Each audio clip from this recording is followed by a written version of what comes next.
दिनको लागि आफ्नो जीवनलाई सहज बनाउनको लागि हामी आफैमा निर्भर रहनुपर्छ, ताकि हामी कुनै पनि जात जातिको आधारबाट धर्मको आधारबाट हामी यसमा चाहिँ प्रतिस्पर्धा धार्मिक रूपमा द्वेष प्रकट गर्ने खालको काम गर्नु हुँदैन। सबैको समान सहभागिता र सबैको समान सहअस्तित्व भन्ने अर्थ यहाँनिर यो रङ्गोलीले व्यक्त गरेको छ। र आज प्रस्तुत भएका सबै कार्यक्रमहरू अत्यन्तै रोचक छन्।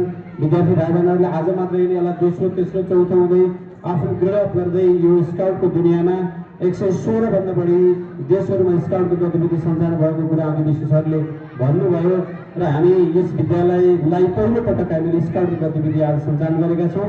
आगामी दिनमा धेरै विद्यार्थीको उल्लेखित सहभागिता रहनेछ। आदरणीय अभिभावकहरूको पनि एक खालको भरोसा, सहयोग र हौसला सधैँभरि प्राप्त हुनेछ। र एकपटक अन्तिममा जुन आदरणीय जो अभिभावकहरू आज आउनुभएको छ, धेरै आउनुभएको पनि छैन, तपाईँहरूले नानीहरूलाई यो शैक्षिक यात्रामा स्काउटमा, रेड क्रसमा वा अन्य अतिरिक्त क्रियाकलापमा कहीँ पनि धेरै नसोचिकन तपाईँले सहभागी गराइदिनुहुन्छ। यसको लागि विद्यालय परिवार धेरै धेरै तपाईँप्रति खुसी व्यक्त, हर्ष व्यक्त गर्दै सम्मान व्यक्त गर्न चाहन्छ। आगामी दिनहरूमा पनि यो खालको हौसला तपाईँले दिनुहोला। जुन खालको अभिभावकको सचेतता र जागरुक र सृजनशीलता छ त्यो विद्यार्थीमा प्रकट भएरै गएको छ, त्यसलाई कन्टिन्यू रूपमा अगाडि बढाइदिनुहुनेछ भन्ने अपेक्षा राख्न चाहन्छु। र एजुकेसनको लामो एउटा कार्यक्रमको अवधिभर बस्नुभयो आदरणीय अभिभावकज्यूहरूलाई धेरै धन्यवाद, सम्मान व्यक्त गर्न चाहन्छु। र भोलि हामी यसपछि विद्यार्थीहरूलाई हामीले बिदा पनि गरिसकेका छौँ। अब आज भोलिको सरस्वती पूजाको तयारी छ, त्यता सहयोग लागिराख्नु भएको छ। म यहीँबाट थोरै अभिभावक हुनुहुन्छ अनुरोध गर्न चाहन्छु। भोलि सरस्वतीको पूजा श्री पञ्चमीको दिन साना साना नानी बाबुहरूलाई भर्ना गर्ने अक्षर आरम्भको अभियानको क्रम पनि छ।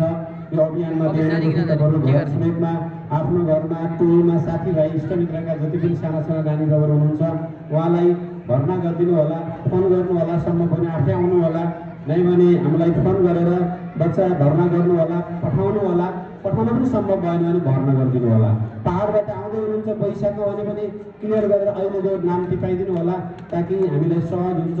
अहिले यो विशेष सरस्वती पूजाको समयमा विशेष छुटको कार्यक्रम पनि छ, यसको सदुपयोग पनि तपाईँहरूले लिइदिनको लागि अनुरोध गर्दै अन्त्यमा सबै यो स्काउटको जुगारू टिम हाम्रा विद्यार्थी भाइबहिनीलाई जुन खालको विकसित गर्नुभएको छ, अझै समयमा यता आउँदाका बखत विद्यालयमा बसेर हौसला दिएर सल्लाह दिएर स्काउटको अभियानमा यसलाई अन्तिमसम्म पुर्याउनको लागि तपाईँहरू जहाँ जहाँ रहेका पनि सधैँभरि त्यो खालको योगदान र सदा सहायता हौसला रहिरहनेछ यो अपेक्षा राख्दै विकसित भएका सम्पूर्ण प्यारा प्यारा विद्यार्थी भाइबहिनीहरूको जीवनमा आज यो उमेरमा आइपुग्दा जीवनलाई कुन वयबाट र आफ्ना प्रस्तुतिहरू कसरी निखार्ने, शारीरिक सुगठन, व्यायामदेखि लिएर प्रस्तुति, अनुशासन, जीवनमा सबै कुराहरू, संस्कारदेखि हरेक कुराहरूलाई अझै मजबुत बनाएर अगाडि बढ्ने हौसला स्काउटको यो मन्त्रबाट, यो दायराभित्रबाट प्राप्त हुनेछ।